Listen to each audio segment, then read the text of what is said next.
The Dallas Stars, they have to win back-to-back. They're going to have to win Thursday night at Minnesota, then back home over the weekend. It looks bleak. It is dark. It is depressing. It's not good. You can text about anything. 979-693-1150. The A&M Diamond Sports are keeping me together as a sports fan right now because the Astros, first month over, season is over, and the Dallas Stars, after back-to-back Western Conference Finals, are about to flame out in the first round in a very painful fashion. So all I got, it's going to be a long summer for me. Once, Aggie Baseball gets done in Omaha and Aggie Softball gets done in OKC, it's going to be a long summer for me. We begin Aggie Baseball last night. Tarlton State ended up being a little bit tougher than expected. This is the team that beat the Longhorns, if I'm not mistaken. A&M Baseball goes up 3-0. Caden Sorrel hits, he hit a couple, but he got the scoring off early with a 428 bomb, and that was the shorter of the 2 home runs he hit. Aggies up 3-0, and then Tarleton State puts up a 5-spot in the 4th, and they put up a 2-spot in the 6th. Smoke clears. This game is 7-7, end of 6. A lot tighter than we expected. Caden Sorrel hits 2 bombs. His second was 446 feet. So a 2-homer game, always a good night, good weekend, good week. 428 and 446, 2 no-doubters. Bear Harrison also goes yard. Caden Sorrel now has 20 home runs on the year. All-American, first-round draft pick, All-SEC. Bear Harrison hit his 9th. Of note, Caden Sorrel, 3 hits, 2 RBIs on the 2 home runs. Partita, 2 hits, 3 RBIs. And the Aggies scored 2 in the bottom of the 8th to get past Tarleton State. 9-7 final. The problem in the game, pitching. Juan Vargas got the start. 3 innings, 2 runs, 6 hits. He wasn't very good. Grant Cunningham, former closer, who he had about a 2-week stretch where it looked like it was coming together. And, he doesn't fall into the you can count on category quite yet. 2 2/3, 4 runs allowed. Ethan Darden went 2 1/3. He did give up a run, but it was unearned. And he was pretty clean. The 2 1/3 was fascinating. He didn't walk anyone, didn't strike anyone. Strike out anyone, you get it. Freshcorn comes in, pitches the 9th.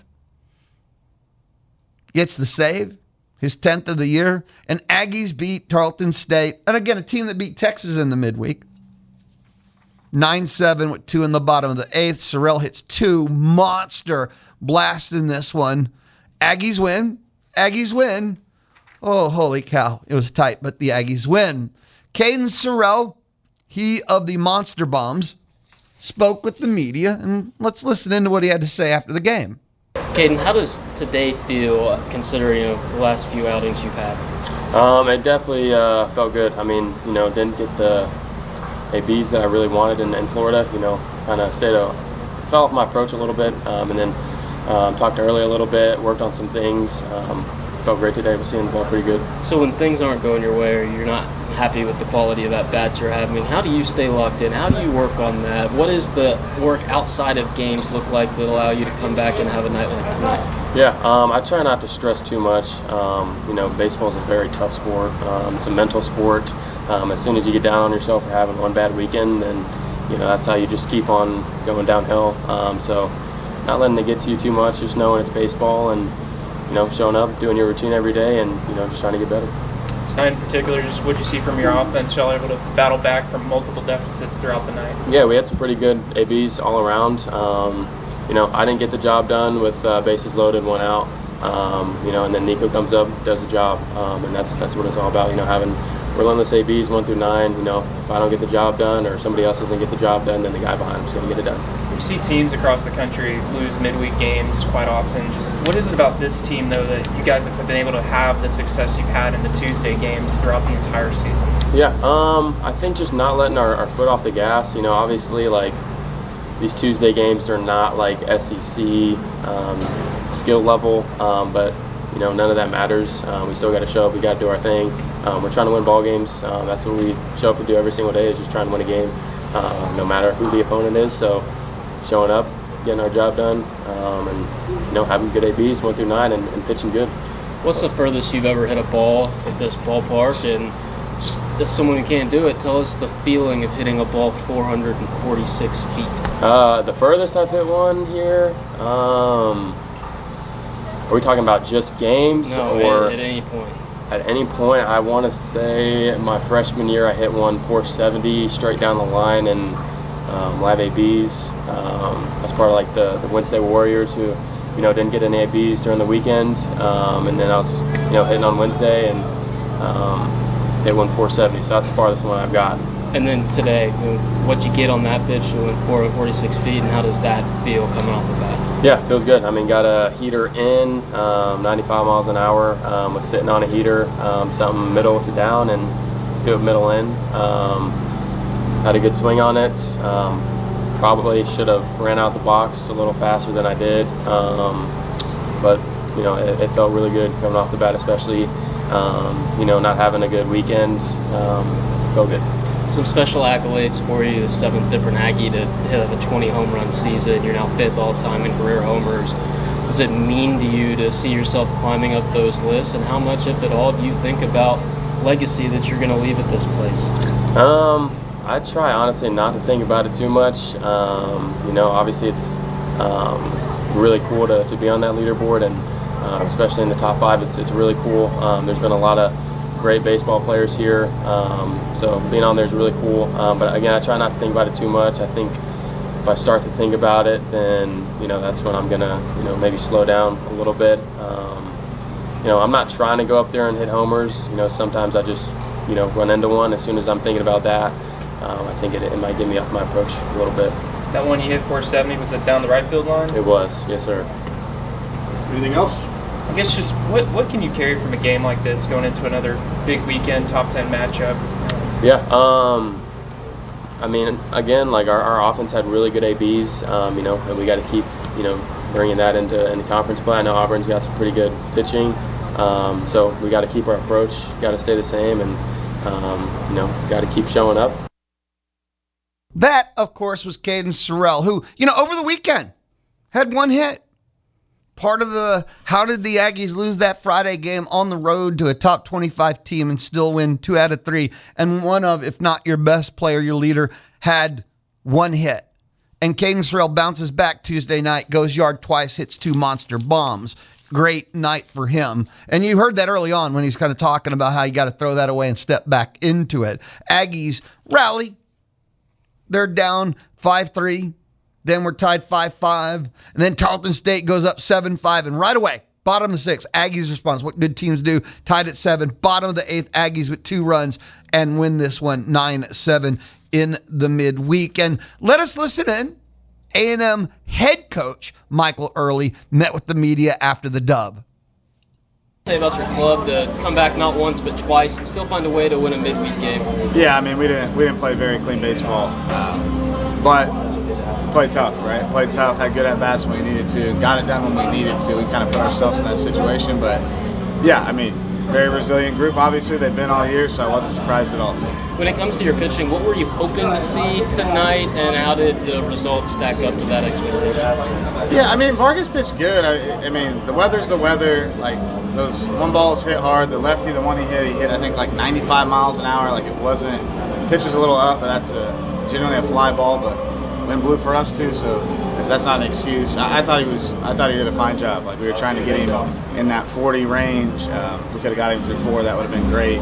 You know, Grant came in with some traffic. It was a little shaky at first, but then he got it together, kept us in the game. Darden kept us in the game, and then, you know, Fresh came in and was able to shut the door. So I thought they did a fine job. I thought they showed a ton of resilience and kept us in the game, let our offense work. A little bit of a different look at the lineup tonight. Just what'd you see from Wesley and Sawyer in particular? What they were able to show you out there? I thought, you know, Wes done a good job. He hasn't had game at bats, but, you know, he's been getting, like, last Wednesday he got about 12. try to keep his eyes, slowed down on the machines. I thought he competed at a nice job, so he did good. And then Sawyer, great job by him coming in. That's just dirty work plays, like not getting out of the way of a hit by pitch, getting to third on that, making great plays on defense. That's why he got the lineup card tonight, man. You never know when your number's going to be called. And hell of a job by Sawyer. I'm super proud of him for staying ready, because that's not easy to do. But day in and day out, he does it. He got a chance, and I thought he won us the baseball game. What's it say about your club? Like you see teams around the country drop these midweek games, but you guys have had so much success in the midweek games. Just what have you seen from your club that y'all been able to win so well on Tuesdays? Yeah, they're tough, right? They're tough. That's a good team, man. That's a really good team. I just think we played, not tonight. We didn't play clean. We had a couple plays that weren't errors, that were mistakes that led to runs. But just resilient, and you got to have some offense on Tuesdays, and we had that tonight. And again, our pitchers they've done a good job of keeping us in the game. No matter what happens in the course of the game when they score, the moment when you need to stop them, they stopped them, and they did a good job doing that. What does it say about Sorrel after a tough weekend to come out and have a night like tonight? And then also, can something like tonight, 2 home runs, spur him on down the stretch? Yeah, he's got a pretty short memory, and he never loses confidence in himself. So I was not shocked at all. It was nice to see him do that. He had that guy threw a really good pitch in that 3-2, like a pitch. I don't know if he'd seen it that at bat, but how he threw it, I think just kind of buckled him. But that was a really good at bat, until the end. And I just thought he had some good ones. I'm not surprised. We look at video obviously when the guy's struggling. There wasn't like a mechanical thing that jumped out. It was just like a mental thing. He's trying to just go do too much. And it comes with the territory with him a little bit, right? He's cerebral, so he wants to, and he's competing, and sometimes you can over-compete. But I thought he did a good job tonight, honing it in, got to some counts, worked them, and not surprised at all. Considering this is the second to last midweek of the year and opportunities are getting thin down the stretch, how much added emphasis or importance was placed on this ball game, aside from the result, than the previous midweeks? They're all important to me and all important to our team, so we need to win. That's a good team. They got that team could very well end up in a regional. They probably will. They're really, really good. So we want to play good baseball, and we always want to have to be resilient and tough. We didn't play great baseball. Fine offensively, we're resilient and tough, so the emphasis is always to win, period. And you can't set a standard of not winning or like making it seem like it's not important, right? If you're consistent, you're consistent, and that's what we want to be on a day-to-day basis, no matter if it's Friday or Tuesday. A&M baseball head coach Michael Earley after the W last night over Tarlton State, 9-7 final. Again, 2 bombs. Gone, Caden Sorrel, nice bounce back, midweek dub, move on. This weekend, Bluebell Olsen, that's a lie, at Auburn. Aggies will return to play. Only 3 weekends left. The march to hosting a super. Aggies, haven't checked this morning because I'm an idiot. RPI 456 in that zip code. Perfectly primed, perfectly in position. Just take care of your own business. I was right. Aggies hosting Auburn at Bluebell Olsen Field. You will hear all those games right here on The Zone, 1150 AM and 93.7 FM. We'll take a timeout. We'll be right back. Just getting started on a Wednesday. It's the Louis Bellina Show, presented by CC Electric on The Zone. Make sure to get the podcast of TexAgs Live, The Louis Bellina Show, or Chip Howard Sports Talk Daily at zone1150.com and everywhere you get your podcasts. The Louis Bellina Show just started, Wednesday edition. Louis Bellina Show inside the Charles Schwab studio. One, sent a simple text message. Good to see Farr and Chestnut still able to contribute. Agreed. To me, it's just good to see Aggie Baseball winning. Life is better. Pizza tastes better. Beer is colder when Aggie Baseball's winning. It's great to see Aggie Baseball in position to host a super. It's absolutely, yes. It's good to see Farr, Chestnut able to contribute. 979-693-1150. Text, questions, comments, opinions. Light up the Texas Mobile and Lube Express inbox. We stay maroon and white. Aggie football, things that catch my eye, national. It was CBS Sports, and this morning, CBSSports.com, this morning, Brandon Marcello, He did a updated post-spring heading into the summer, top 25. I'll keep it simple. He's got a new number one, Texas, the Longhorns, the new number one team heading into the summer. They just have overwhelming talent. Quote, Texas offense is loaded with superstars. Quote, the defense is loaded too, and now they have Will Muschamp. And in week number 2 of the 2026 college football season, the number one team in the country, Texas, will take on the number 2 team in the country, Ohio State. And the thing about that game is that's week 2, so both teams will have the rust off in that first game under their belt. It should be a lot better than this past season's Texas-Ohio State game. I don't know how many people watched it, but it was kind of a mutt fest. It wasn't some high-level chess match. You know, it was not a very great game, but it should be much better. 1 versus 2 in the country. So CBSSports.com, the new number one team heading into the summer, post-spring, post-portal, post-everything, Texas. A&M is 8. There's no disrespect in there. Quote, Texas A&M had a terrific offseason in the NFL draft, which is good and bad news after an 11-win season and CFP appearance. And everyone gets why it's bad news, right? That means that's how much you have to replace.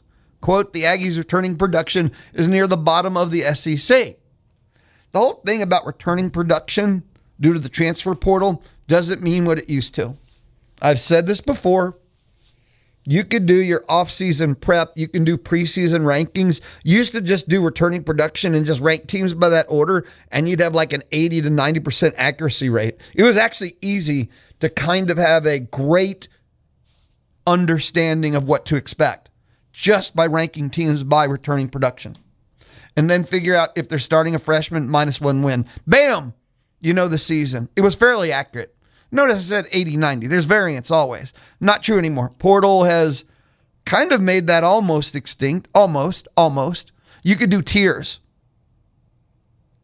Portal's made that kind of not the same what it used to mean. A&M went and got a lot of experience in the portal. They didn't just go get linemen. They got a lot of experienced, a lot of starts. I saw a stat of how many starts teams got out of the portal. And A&M got the 3rd or 4th most starts out of the portal. They went and got experience out of the portal. So Texas won, A&M's 8 in the CBSSports.com updated. So what about the other teams? Ohio State 2, Oregon 3, Georgia 4, the Hunchback, Notre Dame is 5, Indiana is 6, Miami 7, there's A&M at 8, LSU is 9, Oklahoma is 10. Not going through the whole top 25. Other teams of note, Texas Tech is at 11. And that's after the quarterback went down. Now their backup, don't know if you know Will Hellman, he's not going to be ready to start the season. Like their opening game, and they're going to face the School of the Blind, Mutt U. So Hammond might be ready week 3, and once he's ready to start, he's going to have to work his way into shape. They have a schedule in which they're going to face like one team at all. So I do not think that Sorsby's going to play. The more I've heard about this, the more details that come out. And sure, it all sounds innocent. It sounds like many a college kid today, but he's not a college kid. He's a student athlete. And the athlete part has rules with it. It's thousands of bets. No, he didn't bet any real money. Doesn't matter. I don't expect him to be the quarterback at any point this year. Hammond won't be ready to start the year. Will have to work himself in shape, but he has time to work himself in shape towards the playoff. But we saw what he is, and he's not the answer. Allegedly, there is no illegal portal. The NCAA has tried to stop that. So maybe Texas Tech's just not relevant now. It all got derailed by the portal change and having a betting app. Ole Miss at 13, Bama at 14. I wish I could remember the last time I saw Ole Miss starting ranked in front of Bama in football in anything. Anything. Preseason, mocking, you name it. That's just like the modern. And then Kalen DeBoer got an extension and a raise, and he's now making more money than Nick Saban. And I understand different time inflation, but Tennessee at 16. Aggies face the Volunteers this year. Missouri at 20. Hey, Missouri, that's one of A&M's permanent rivalries. Aggies and Mizzou, as old as time. Teams of note. I took the A&M football schedule, and according to this preseason top 25, the Aggies face 6 of them. At the end of the first month, September 26th, the Aggies will travel to Baton Rouge and take on number 9 LSU. And then the very next week, 2 weeks later, they go on the road, Mizzou, number 20. I will stand by one statement. As long as Eli Drinkowitz is the head coach, A&M will never lose to Missouri. Having them as a permanent rival is having a permanent W on your schedule. Fights make matchups. Drinkowitz does not beat Elko. If Drinkowitz was at North Texas and Elko was at Sam Houston State would beat North Texas every single year. Fights make matchups. At the end of October, the Aggies will travel October 24th to Tuscaloosa to take on number 14, Alabama. Then the home stretch. How do the Aggies always pull in November to remember? November 14th, home, 16, Tennessee. November 21st, road, Norman, Oklahoma, number 10. And then the final game of the year, at home, number 1, Texas. So, using the CBS Sports do with it what you want. 6 of the top 25, with 3 being the final 3 games of the year. That is A&M's schedule. 9 on the road, 20 on the road, 14 on the road, and 10 on the road. We know A&M has a difficult schedule. That's not a revelation. That reinforces it. I do like how people are trying to diffuse that concept with, well, we thought the same thing last year. So that means they don't have a difficult schedule, or, hey, let's just see if fate intervenes again. Well, it was difficult last year. See what happened? Okay. As far as the difficulty scale goes, Kentucky will be better than last year. They shouldn't be a challenge. Arizona State, you don't play good, they beat you, but all you have to do is play good. But they're a good team. They're not your usual, easy dub in the non-con. Arkansas, nobody knows what they're going to be. They have like 50-something new players, but they can't be worse. Missouri, fights make matchups. Alabama, 14. Sure, that's a legit ranking. See, they're no longer trying to sell us that they're a top 10 team. Tennessee at 16. Same thing. That's a legit ranking. They're either 8-4, 9-3, with the potential to be higher. Where we start getting into is OU still a top 10 team. Their defense might be top 2. Their offense is probably top 30. Bounce it out, that's 15. They're ranked 10, so maybe they're overranked by 5. And is Texas number 1? Well, I think worst case scenario is 9-3, personally. I would say that's their worst case scenario. That puts them plus or minus 1 game of being a CFP team. So 1 might be too high again. Yes, that's the one team of the 6. No, LSU at 9 and Texas. So 4 of them, I would say, are correct. The other 2 have this variance of, LSU could be top 10 easily, and they can be 8-4. And Texas is 1, but reality says they could be 9-3. So 2 teams have a high variance, and the other 4 are accurate. Well, you see what happened last year. So 1 time in 10 dispels anything going forward. Okay. Sure. Why not? 979-693-1150. 979-693-1150. You want to text in, whether it's Aggie Baseball, 3 weekends to go. Are they going to host a super? Yes, no. Aggie Football, you buying or selling the difficulty of their schedule? There's a lot of things. right now that you could have a beer and just spend a couple hours chewing over. 979-693-1150. Let's grab a timeout, come back. We got to listen in. Aggie Softball head coach Trisha Ford. She met with the media. Again, Thursday, Friday, Saturday. Number 1 team in the country, Oklahoma, Davis Diamond. Final weekend of the regular season.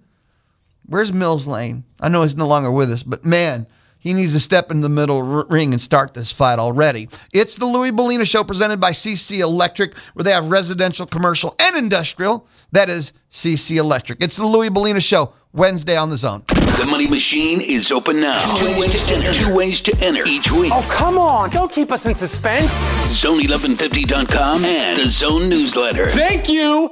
This is your community calendar on The Zone, 1150 a.m. and 93.7 FM. The Brazos County Health District is offering free screenings for cervical and breast cancer for Texas residents who are uninsured and meet age and income guidelines. Contact the Health District for more information. The Texas A&M Art Exhibition of Jeremy Biggers, a retrospective, continues through May 2nd. More information is online at uart.tamu.edu. That's your community calendar here on The Zone, 1150 a.m. and 93.7 FM.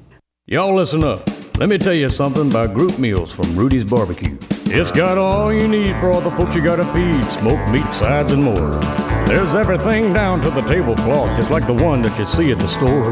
At a bridal shower, it's better than flowers. And a long business meeting, it'll pass the hours. It'll feed all the cousins at a family function. It's better than potluck at a church luncheon. Next time you need to feed 10 or more, call and order a Rudy's group meal. Next in line. Your home for Texas Live, the Louie Bellina Show, and Chip Howard Sports Talk is the Zone 1150 AM and 93.7 FM. Listen on the Zone app or online at radioaggieland.com or tell Alexa, play Zone 1150. Play Zone 1150. Listen live on your phone, smart speaker, computer, or the Zone app. Powered by Loyalty Plumbing, where craftsmanship and loyalty is their business. Visit loyaltyplumbingllc.net. Take the Zone and your favorite teams and shows with you wherever you go. The Louie Bellina Show.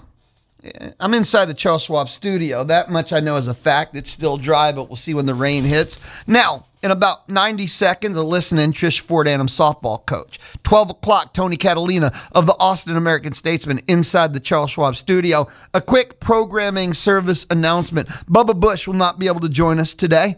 Makes me sad. I'm going to miss him. He's one of the good guys. But, the ticket booth will be open at 12:50 thanks to Dixie Tire Company. Listen in to win a $50 gift card to Rudy's Barbecue. In uncertain times, Charles Schwab remains invested in their clients by offering personalized guidance and clarity. And it's personalized because we got Mark Sim right here in College Station. Go get answers to your questions. Just go learn more at schwab.com/College Station. Time now, that listen-in. Here's A&M Softball head coach Trisha Ford. Number 1 OU, final series of the year. This weekend, Bluebell, Davis, Diamond. I'll say this, if you've never been to Aggie Softball before, go treat yourself this weekend. Obviously, the weekend didn't go the way we had hoped it to, but on to the next, I think there were some moments of really good stuff. I thought that we had some opportunities to break the game open, and we just couldn't find a way to break it open. We had traffic every, especially day 3, and just, sometimes you have weekends like that, and, it is what it is. It's a team game, and, when one part of our game is having a hard time, it's our responsibility to pick it up, and we just did it. We couldn't manufacture enough runs to get things going this weekend. So, it is what it is, and you it's good for this to happen now instead of in a couple of weeks. So, we'll get out on the field today, get going on some things, and get ready for Oklahoma. So I'm excited about that. Excited to get back on the field. It's a short week. I feel like every week has been a short week this year. But what a great opportunity. I think the fans will be excited to see really good softball at Davis Diamond. Is your hitting hiccups right now, is it as simple to say that maybe your batters are not swinging strikes enough times, or what do you think? Yeah, I just think we chased, and one thing that we do really well is we don't chase, and when you chase, it makes the game much more, it's much more difficult. I think there's a spell on us when we go to South Carolina, apparently, that I need to find a voodoo doll to break. But I think, I was talking to Coach Harger. When you look at this whole season overall, we've played a really tough schedule. How many weekends can we sit here and say, oh, we had a bad offensive weekend? This might have been it. Like, there really hasn't been a whole weekend where we're like, oof, that wasn't good. And so it's going to happen. And so it's funny but not funny, but I'm like, our team gets along so well that when they go in slumps, they go in it together and not just one person. So that'll be my message to them, is like, hey, we don't really have to be that much of a team. We can, separate. But it's a game, and there's things to be learned from this past weekend. And I think the lesson to be learned is, when we don't follow the plan, when we don't, swing out strikes, anybody can beat you. And we know this. Like, in our conference, anybody can beat anybody. And now we're hoping that this weekend, that's what happens to Oklahoma. We come out here and we beat them. So follow up on that before other questions. How do you feel your hitters match up against Oklahoma's pitchers? So what about that matchup then? Yeah, I think they're a very different break profile. So, I think they're good. They're not the number one team for, for a reason, but I do think they're very different. They're different than South Carolina. So, do I think that they match up well? I always think we match up well when we, stick to our plan. I think we have a good plan. I think, Coach Harger does a tremendous job of, setting our hitters up for success. So it's just going to be whether or not we can execute it. But yeah, I think they're very different, but they're obviously really good. Guacchino has plus change. Lowry's been effective. Alyssa Parker. They have a lot of different looks, I think, would be what I think their kryptonite is. And so our ability, kind of like when we faced Kentucky, and we talked about Ole Miss and even Georgia, the ability to make that change quickly and those adjustments quickly, I think is going to be important for us this weekend. Lessington and Peters have been developing the entire season. Yep. How are you preparing them to face this batting lineup this weekend? And are you leaning more towards Peters or Lessington or both, or what's the look for this weekend? Yeah, I think the important thing is you're, against. I think what Oklahoma is really good at is their offense. It's their best defense is their offense, their best offense is their offense. And so I think it's going to be important that we not approach each hitter the same way over and over. I think they make good adjustments. They have, obviously, Coach Gasso is a really, really highly respected coach, and, they both do a great job of getting their hitters prepared. And so I think that'll be my job. It'll be our chess match of, being able to change speeds, not attack them the same way over and over, and then not overexposing our pitchers for a long period of time. I think our ability to change looks will also be important this weekend. And then to just go back on the offense, new pieces like Michaela Ward and Talon Edwards, how are they going to help kind of gel the offense for this weekend? Yeah, I think they've been in this, and I think, when you think about those two, they've been to the World Series, they've played at a really high level, and they've all had, off weekends. And so I think they don't panic because they've been through it, whereas when you're younger and you're going through this for the first time, you're like, is this a real thing? And, you're just kind of questioning yourself. And I think those two especially, have been there. They've done that. They've played at a high level their whole career. And so I think, Work was up in Coach Harger's office and talking to him and back to her normal stuff. So I think that consistency is that leadership, is that senior piece of it. And so, we have to make adjustments, but I also have faith that we will make the adjustments. Yeah. Steve's asked about the hitting and sort of the approach there, but specifically with the runners left on base this weekend, you sort of mentioned it. When you went back and looked, was there anything that you could really hold back from just not getting those hits in clutch moments this weekend? Yeah, you ever been a part of a game or a series where like nothing goes your way? Like that was us this weekend. And we didn't get one call. It felt like, not one overturned. Like it was just one of those weekends. Like KP had triples twice that, weird things in which she was, called out, and so I think for me, the message really is to the team is like, that's postseason. When you think about last year, like it got really, really hard, really fast, and we didn't respond well. And I felt like this weekend we got a little taste of it. And so I think it's like, you know, I believe in a lot of, you know, I have a lot of faith. And so I feel like it was like kind of God's plan to kind of give us a little like, hey, remember, like, things can get hard real quick, and it's how you respond. And so I think my message to the team is a little bit like, hey, our fight, like, even when it gets hard, you got to keep fighting. You got to figure this out. If you want to keep playing, especially in this time of year, we got to do some things differently. And so I think it's a good reality check. I mean, not one that I've enjoyed, but I do think it's a good reality check. And again, I'm happy to have it now versus in a couple weeks. A couple of really tough outings for Grace. Obviously, the first game versus Mississippi State, and then this game 3. How has she responded, I guess, and do you see situations going forward you can still count on her in high-level situations? Yeah, I mean, I think, you know, Grace is a senior. Today will be the first day that I get to sit down and talk to her, her bullpen. I just think she needs to go out and throw her pitches, you know. She'll, you know, get some live batters this week and try to keep her fresh. But, you know, I think, you know, as we move forward and the situations get more critical and more critical, I think, you know, my job is to figure out, you know, what is that best matchup. And maybe it is Grace and maybe it's somebody else. But I think my job is to really get them all ready to go so that they can come in. Sure can be a scary thing when you said we can all go into a slump at the same time, yes. Especially, you know, Oklahoma, SEC, and the regionals. But if there is one or two players who you think could be that sort of slump breaker, I guess who do you sort of envision that could be?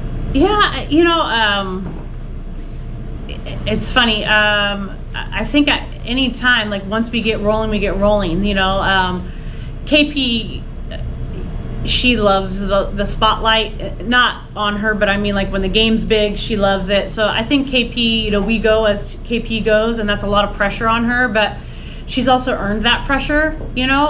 So I think KP is somebody that I definitely look at to be that voice in the locker room, be that voice on the field, you know. Maya Perez, you know, like, you know, Work, is she going to protect her, you know, those types of situations. And I think Work is ready. Like I said, there's a little bit of ease to me because we have Work, we have talent, they've been there, they've done it. You know, during their career at Okie State, they had, you know, times late in their career, or late in the season, I should say, in which, you know, they didn't play well as a team and they lost some games and then they bounced back. So they've gone through it. You know, Maya's gone through it. KP's gone through it. And so I think if we hadn't have gone through that before, I would be a little bit more concerned, but we have. And, you know, even Lessentine, like last year, she was here. And so I don't know. I think that it's not necessarily that and I kept saying, I said it, but we have to get through a slump. We just have to go back to what we were really good at and focus on that instead of letting things kind of slide. And like, look what happens when we let things slide. Like we go to this direction. Like, let's refocus back into the task at hand. What about Oklahoma? When you look at them, their numbers say sometimes you might be better off when you fall behind 2-1, 3-0 to walk the person, but yet they're more likely to hit a 2-run homer than any team you're facing. As the pitching coach, how do you handle that fine line for this team? Yeah, I think you have to pick and choose your battles. I think, you know, do you want to walk, you know, batter X and who's behind her? You know, is she going to do the damage, or are you know, you got to play the odds a little bit. So I do think it's going to be a chess match. I do think that, you know, at any point in time, really 1 through 9 can put the ball over the fence. And so, I don't know. I think it's a great opportunity for us to figure out, you know, like at this time of year, what else we could still work on. I think that's kind of exciting, you know, like it's, and at the same time, they put their shoes on the same way as we do. Like, okay. Yeah. What about it is senior weekend? Kennedy Powell, you've talked at length from her, but just what has she meant to the program in her 3 years here? Yeah, I mean, you know, I don't know that I can say enough about KP. KP has been wonderful. I think this year especially, and I've kind of been talking about it quite a bit this week so far, of just her growth, like her ability to really lead this team and lead it in a different way, depending on who she's talking to and who she's figured out how to communicate with different types of people.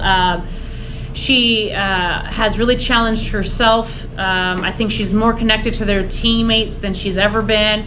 And those are things that I wouldn't have said about KP when she first got here. And I think it says a lot to her that, you know, when her and I had our end of the year talk last year, like she had some things that she's like, I want to do this. I want to be remembered as this type of a player, this type of a teammate. And I think she's done that. I think that she has left a mark on this program, or she will leave a mark on this program that she can be really proud of. And I think there's been a lot of growth in her. You know, obviously she's a really good softball player, but really a lot of growth, I think, from her from a personal standpoint that I'm really proud of her about. And I think she did some things that were uncomfortable for her this year that we really needed her to do. I think we were remiss if we didn't ask about Wells. Is this one of the most talented freshmen you've seen in a while? Yeah. Yeah, I mean, impressive, you know. I get excited to see her and Maya Perez to be on the field together. You know what I mean? I think my Maya is just as impressive, you know. And I'm biased, 100%, but like, I think Maya's pretty good. So I think it's going to be, you know, what a great atmosphere for somebody that loves softball to be able to come and watch really high-level softball. What, you know, Wells has done this year. I think all over softball there's been some crazy. You have Isa Torres, you have Woolery at UCLA. I mean, you have some really special talents playing this game, and we're talking about it. And I think at the end of the day, I'm really happy that we're talking about softball, you know. But yeah, she's going to be fun to pitch to. Yeah. Going back to Kennedy Powell, her being named to the A-Level, oh yeah, huge. Barbara, what does that say just about the Texas A&M development here? Yeah, I mean, I think, you know, again, like, I think KP, what an honor, like, to have somebody from our program again get picked. You know, obviously last year Lefty got a golden ticket, just huge. And you know, I think, you know, my bias is like KP should have been in there the whole time. You know, that kid's very versatile. She can hit, she can play outfield, she can play infield. But at the same time, when they're making those draft picks, it's a very tough, you know, time of the year for them to kind of know what, you know, each organization's going to need and those types of things. And so what I'm really happy is for this opportunity, because I think KP will absolutely earn her way onto a permanent roster. I think that she deserves it, you know, and I think, I don't know, I'm excited for her that she can kind of continue and continue playing and just continue to keep our name in that league. And I think, you know, with the possibility of maybe even her coming back and playing in a championship series here at Davis Diamond. So what a cool moment that would be. That was A&M softball head coach Trisha Ford, a listen in. And when we return, we got to wrap things up, man. Time flies. We heard Michael Earley, Caden Sorrel. That was Trisha Ford, A&M softball head coach, getting you ready for OU, getting you ready for the end of the regular season. And yeah, when you end it with the number one team in the country at home, that's one heck of a way to wrap things up. This is the Louis Bellina Show, presented by CC Electric, Wednesday on The Zone. The Louis Bellina Show. Dial 979-693-1150. Hello. To visit with him. Hello. Or to win. Hello. On the D4 Land Services Hotline. Dial 979-693-1150.